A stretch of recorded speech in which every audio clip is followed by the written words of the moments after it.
Hey guys, welcome back to a brand new episode of Writing Code. This is the series where we are writing a to-do application backend in Node.js. This is the episode where we will switch to using an actual database rather than using stubs. So it's really exciting. Can't wait. So let's get started. So first things first, we need to choose a database, right? So for this one, I'm gonna just make a call and say let's use something simple like a MongoDB database, right? Very simple, straightforward, should just work really. We don't really need any complexity around around relational databases or anything like that. I guess relational database would be fair as well because the needs for this isn't really going to be to the level that a NoSQL database will provide. So in terms of your transactions per second, any kind of relational database should be able to just work fine. But for this, for the sake of this tutorial, let's just use something cool like MongoDB, and let's just play around with it, right, and see how it works. Quite simple. I'm gonna terminate this thing. MongoDB, you can work with it through many levels using Node.js. If you just use MongoDB, just a normal npm module, it will give you almost like a shell access to kind of a MongoDB, so you can run commands, the view collections, like list things and stuff. But you have to write all your queries yourself, right? And you have to kind of do all the parsing and kind of between objects inside a database and your actual JavaScript objects yourself. But if you use something like Mongoose, which is a ORM, object relational mapping type thing, that will give you out of the box. It will give you a lot of things like mappings and you create data models that you can then share across your entire JavaScript code, and then it just works. Doesn't really bother you much, and it just works really.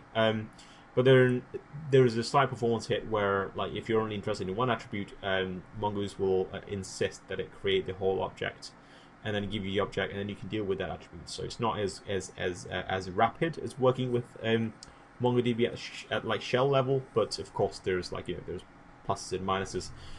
So, not that that's really going to matter here, because we're not intending to write a to-do list application that could deal we're expecting modest loads I don't know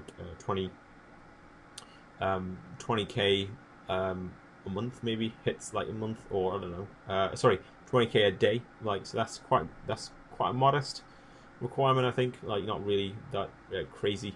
Not crazy like having 100,000 hits per second. Maybe if this thing scales, but then of course we'll optimize it as we go. But there's no point in having a premature optimization, just increasing complexity of what you're trying to do, because if that's not where you want to go, if you want to add something else, then all your pre-optimized stuff will kind of get in your way, right? So always measure and then take action based on the concrete data evidence that you've got, and not just on hunches and things. So anyway, to make our lives easy right now, we can use Mongoose. So it's pretty simple. npm install Mongoose. Pretty simple. That will install it. Mongoose will compile, I think, something as well.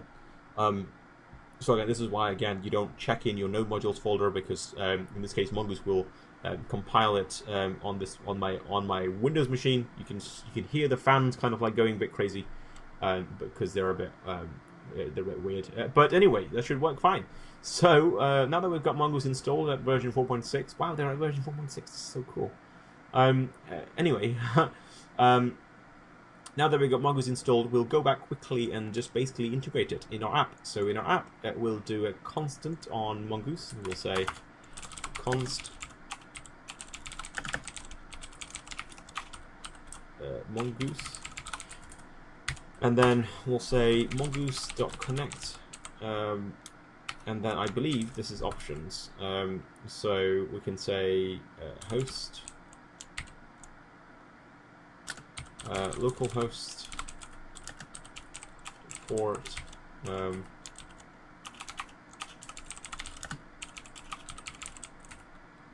and then we'll say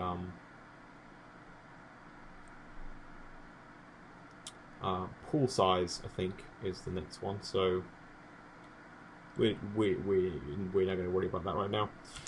Username, undefined password, undefined function error, if there's any error, so just let me know. If error console.info error, oops, and then we'll just quit, right? Because if we can't connect to database, then there's no point in trying to initialize the whole app. Yeah, so I'm just going to put the port in there. And then else, console.log, right? So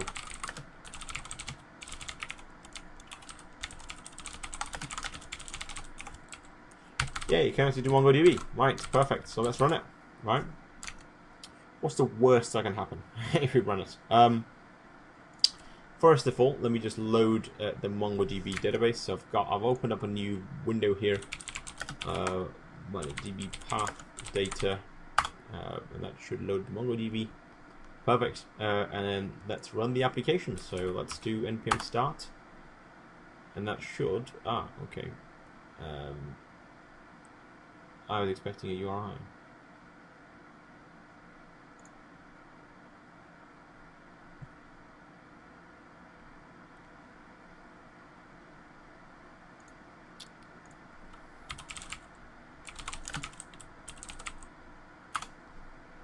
Let's look at the connect documentation quickly. I believe there was a okay, URI and then options. Okay, so so option is basically DB user pass server and then pool size. Yeah, so that's what I'm looking for really. Yeah, perfect. So we'll add that here. So we're looking for not host names and things, user, not name, user, and then password, and then yeah, that should be fine. Yeah, so we've got DB native parser is true, server this, that, and then here is our URI. So we'll say localhost, and then this is the database name. So we'll just say whatever the database is. This is going to be a to-do list app, DB, so simple to-do list app DB, right? And that should be fine, and let's fire it up and see if it works. Perfect, so that worked, hurrah! That's connected to our database. Let me just quickly explain what the options are, as I can't remember them, but I do know what they are for, so let's quickly go through them. DB native parser equals true, uses, I believe, the native parser, which is the compiled parser, rather than the cross-platform parser. The server block is the server details that you want, the connection details. This time we're saying pool size equals 5, means that, that my connection pool will be of size 5. So MongoDB will have 5 concurrent connections to the server at max, and it will kind of make sure that it reuses connections, because establishing connections is the most expensive part. If you have loads of load, like I don't know, 10 requests per second, every second he has to create 10 new connections. If you don't have this set, but having it at 5 will make sure that it will reuse the rest of the connections. So this could be 20, depending on how many connections you want. This I will also suggest that rather than just pulling a number out of thin air, you benchmark this on single core and on multi-core servers, and then find your sweet spot. So then you will then know that okay, with 20 I'm getting throughput of I don't know, 700 requests per second, but with 50 that drops down to 400 requests per second. But if I kind of meet somewhere in the middle, like 30, then I get optimal. I get 800 requests per second, so that's like my sweet spot. And then also then they kind of play around with it as well. So then like try 40, and then try 25, and then 35, and then just kind of like just create a graph, and then kind of like extract what you want from it, and then you'll kind of have a good place to be, right? We don't really have any users or passwords, so we're going to define them as undefined here explicitly. However, this will come from the config, so we will say config.db passwords for undefined, and in here as well we will say config.db.user or undefined. Yeah, that looks pretty cool. In this thing we will say let's use that as well. So actually let's keep that as constant and keep that as a configuration piece. So add that here, db.host, that, and then yeah, that should be fine. I think we'll deal with the port afterwards if we need to, right? You can also add a port here as well, so you can say colon and then port number 27017, which is the default port, or you can extract it from the config, but we're not going to worry about it at this point in time, right? So let's keep it simple. To make sure that it works, let's try that again. Let's cancel that batch job and then just run it again, npm start, and that breaks. So host is undefined. Perfect, this is good, right? We're expecting it to break because host is not defined. Let's go and define it. So in our default.json, add a new block called db, and in here we will say host localhost, yeah, and then rerun it. So if you run it again, npm start, it's going to give you connected to MongoDB. Perfect. Right, so now that we've got the connection set up, let's try and create our to-do list model in like a MongoDB model style, right? So create a new JavaScript file, to-do list model. This is going to be again a function, which is going to accept Mongoose, and then list model, and then we'll say here var schema equals mongoose.schema. This is again our schema, so we know what we want. We want name to be of type string, description string, created on date, right? So that's just following this model. We've got created on name description, and that should be enough for our initial schema. It will add _ID field on its own, so let's just let it do it for now. We don't need to worry about it at this moment, but yeah. And now let's create a model. So return mongoose.model to do list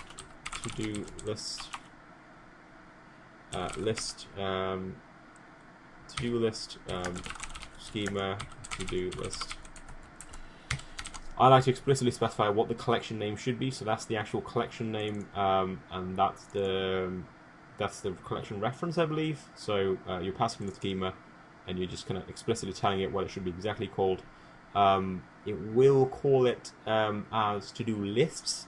So this is what you kind of give it, and then it will automatically make it plural. But you don't want it to make it plural. You want it to be explicit, which is why we're explicitly specifying, and we're telling it, no, don't try and be smart. Just call it this, right? So yeah. So that's basically us. That's basically it, creating the model. So let's try and get it from the app. So in the app, we'll say next to our stub model, we'll add a to-do list model. Models. And now we've just realized that because that in the root, if you go into the root, into the to-do list root, we're doing a new on stub list model somewhere, right? Like this.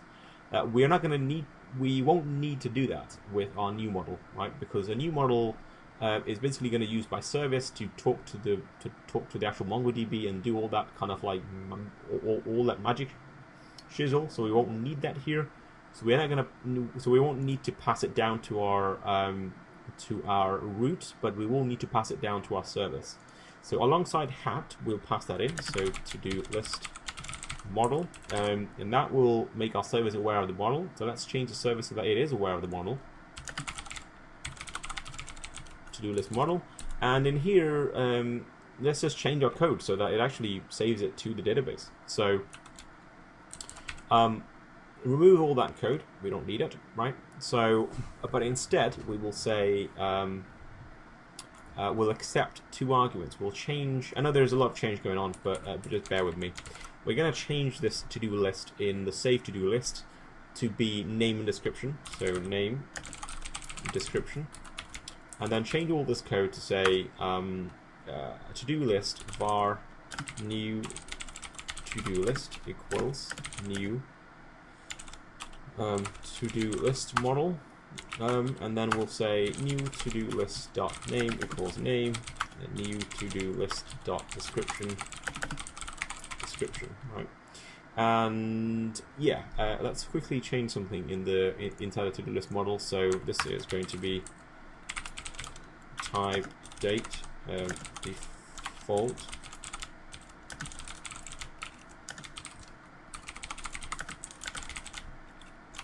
Right, I understand that there's a lot that's happened in this line.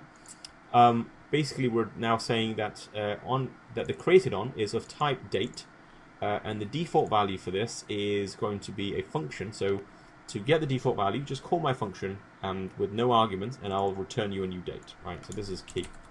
So this means that we won't have to assign it a created on date every time. It will assign it on its own. So if we go back to our service, we don't need to tell it new to-do list dot created on equals new date. It will just do it on its own, right? We don't need it. And then yeah, and then we'll basically say new to-do list dot save, and then just pass in the function. And then again, same kind of thing. If error console dot error.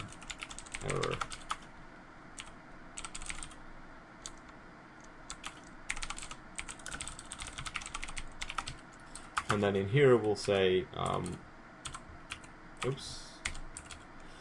return callback, and then we'll just pass that in.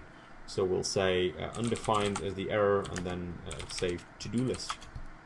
Yeah. Right, that looks cool. So we've got a pretty good idea on what we're doing here. So we've essentially got on save, we're saying call me back with error, and the save to-do list, if there's an error, I'll just return the callback with the error. Don't really care. We could do a bit more parsing around the error here and say if there's an issue with validation, or if there's any other issue, but we're not going to care about it at the moment. And if there's no error, then just return the callback with no error, but the saved to-do list, and we don't need this call anymore. And then let's change some of the other things as well. So find all is going to be to-do list model, return find, and then we will be finding it by everything. So we'll just say, yeah, no arguments, and then function error, and then the second argument is going to be found lists, and then yeah, or we could just actually much more simply, we could just do callback here. So we can just say callback the callback. So that's even more simpler. So we're just telling Mongoose to say find me everything with no criteria here, and then just call my callback, and the callback is going to be called with the same signature with error and the found lists. And yeah, because we're not actually doing anything here to kind of, yeah. This thing will change as follows. So we're going to call here to-do list model dot find by ID. So we'll say find by ID, and my ID is going to be ID, and then callback is function. Actually, yeah, again, callback really. So don't need that anymore. Delete is going to be, I believe, remove. So to-do list model remove by ID. Is there a remove by ID or to delete by ID? There you go. Delete by ID. Much more simpler code, as you can see. And yeah. Now, some of you who are more experienced in this will be cringing at this code and probably have your fingers twitching to write a comment on this to say, well, hang on a minute, but this means I can delete your things and you can delete my things. And it's like, well, yes, but we will deal with it when the time comes. We're working on complexities piece by piece, so we'll address that complexity when we need to, not at this moment. Where this moment we are geared towards just attaching database and replacing our stubs with that database and nothing else. So yeah, that's it. Right, in the root thing, this should require no changes except the save method, because now we're passing in the name and description here, and if you go back to the service, you will see that name and description is here. Nothing else has changed nowhere, so that should be a pretty good place, I think. I'm pretty confident that this should work, but again, I think that should work. Let's find out, right? So save that. We don't need that anymore. Yeah, so this is absolutely useless. Remove that. See, that IntelliJ tells me that it's unused, so I should probably remove it, which I... Oh no. Yeah, go away, narrator. Remove